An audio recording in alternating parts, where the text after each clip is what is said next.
In this video, we'll be trying to use a second method to solve this question on the General Physics Examination Revision. The question number 8 here says, an arrow is shot horizontally from a height of 4.90 meters above the ground. The initial speed of the arrow is 45.0 meters per second. Neglecting friction, how long will it take the arrow to hit the ground?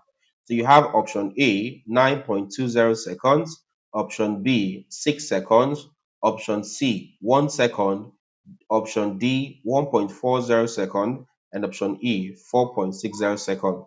Now, you can see that option C is marked as 1.00 seconds, and this is the correct answer. Now, we already did this question here, we already solved this question, and we used a first method, and we got the answer as 1.00 seconds. In this video, we'll be using a second method to solve this question, and we'll see if we'll have the same answer. All right.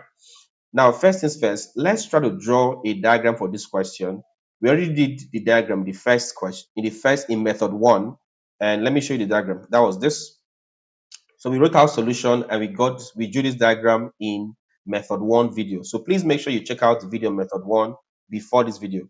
So we said all we had to do was that, looking at the question, they said an arrow is shot horizontally from a height of 4.90 meters.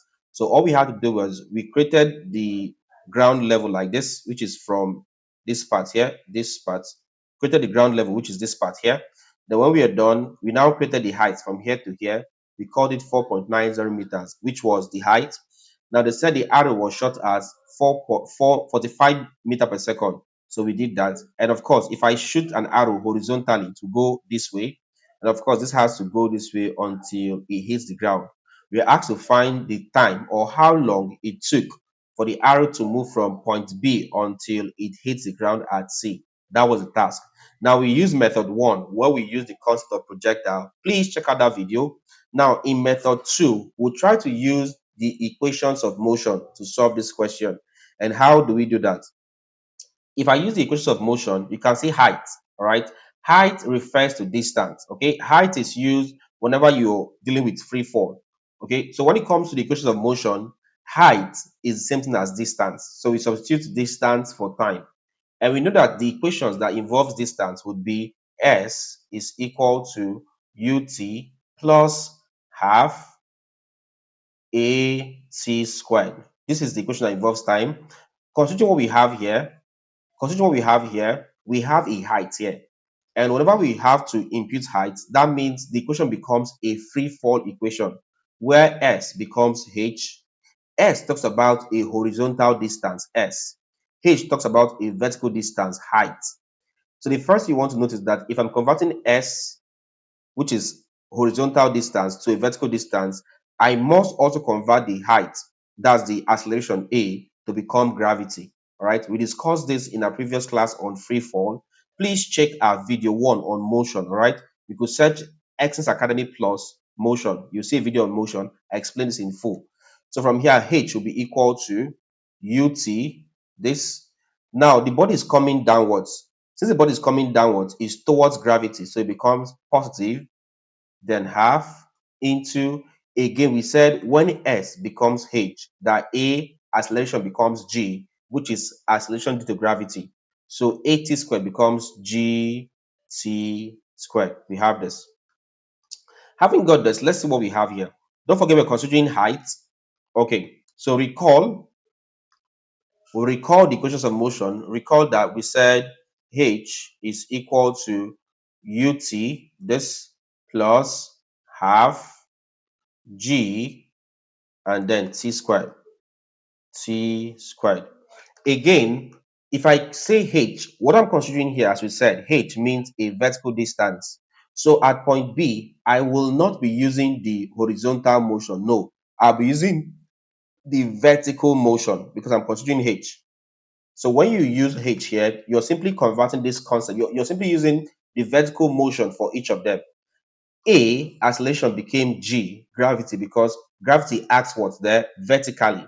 All right, gravity acts vertically, trying to pull down a body, vertical.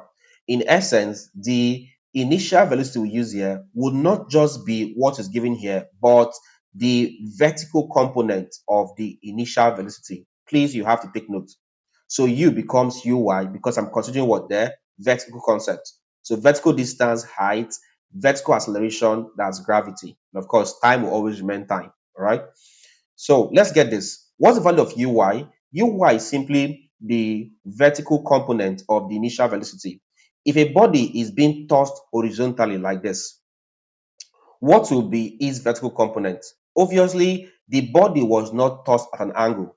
If the body is tossed at an angle like this, or if the arrow is fired at an angle like this arrow fired this way will have its vertical component and horizontal component. But in a case where the arrow is fired perfectly horizontal like this, there will be no vertical component. So with this concept, you can say that uy, u of y is equal to 0. Why? Because the body was fired horizontally and hence no vertical component of initial velocity. And if this is true, we'd have that h is equal to uy is 0, that's uy here, times t plus half, and then you have gt squared. From here, obviously, this will cancel this, it becomes 0.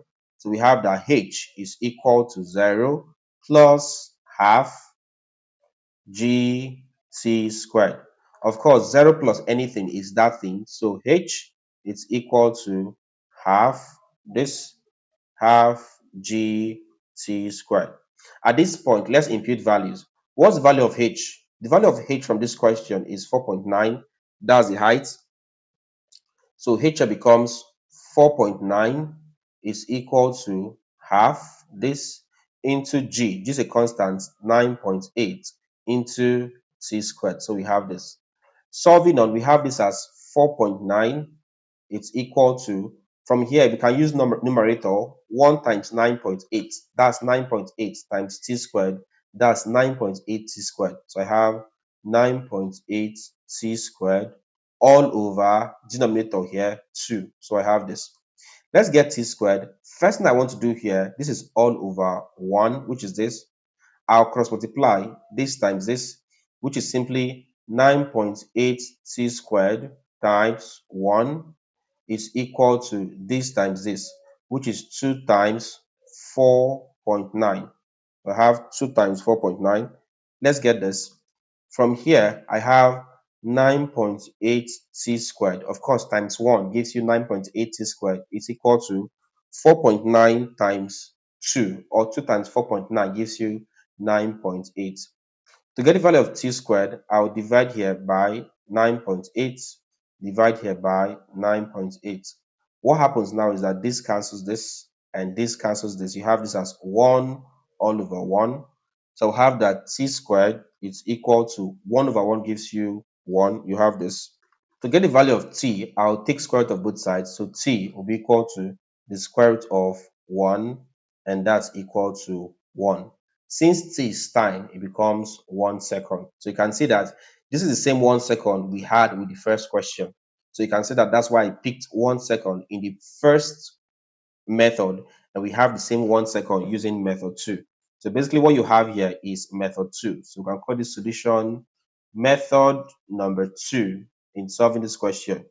Using method 1 and method 2, we have exactly the same answer as 1 second, right? All right, so guys, so that's how you use method 2 in solving this question. Don't forget question 9 here. A boat can travel at 4 km per hour in still water, crosses a river with a current of 2 km per hour. At what angle must the boat be pointed upstream to go straight across the river? Right, so you have your options here. Take your time, solve this question, leave your answer in the comment section, and I'll tell you if you're correct or not. Okay. All right, guys. So if you enjoyed this video, as usual, do well to hit the like button, like this video. Also leave a comment. For the comment, I already give you a task, which is this question here. All right, solve this question, leave your answer in the comment section, and I'll tell you if you're correct or not. Don't forget to also subscribe.